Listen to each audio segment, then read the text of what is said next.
Xo'p azizlar, bugun sizlar bilan bemorimizda otoplastik amaliyotidan keyingi 1 oyi 10 kunlik rezultatni ulashmoqchimiz. Xudo xolasa bemorimizni necha yillik orzu edi? 22 yil. 22 yillik orzusini ishlarishida o'z hissamizni ham qo'shdik. Rezultatni o'zlaring ko'ringlar. Albatta, do rasmini ham qo'yamiz. Xo'p, mana to'g'ridan qaraganimizda umuman bilingani yo'q bemorimizni. Endi yonbosh holatdan ko'rganimizda ham shalpang quloqliklari umuman bilinmaydi. Quloq releflari juda ham chiroyli bo'lib chiqqan. Qani bu quloqni ham ko'rsatamiz. Bu tarafda ham ko'rishingiz mumkin. Juda ham idealniy quloq releflari. Ya'ni tabiiy quloqdek. Buni agar oddiy insonlar ko'radigan bo'lsa, operatsiya qilingani umuman bilinmaydi. Xuddi shunday quloq bilan tug'ilgandek. Bu quloqda ham ko'ramiz. Endi orqa tarafga burilaylik bitta.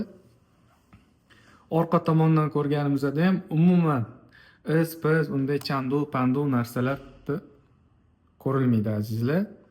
Normal, ya'ni qo'llar mana barmoq bemalol sig'adi. Ko'pchiliklar aytadi, yopishib qoladi. Yo'q, yopishmaydi, mana bitta barmoq sig'adi. O'zi normal holatda shunday bo'ladi. Qani, kameraga qaraymiz. Rezultat yoqdimi? Zo'r. Kelishinglar maslahat beraman. Azizlar, bizani kuzatinglar, like, podpisatsiya esdan chiqmasin. Ushbu videoni shalpang quloq tanishlariga yuborib qo'yinglar.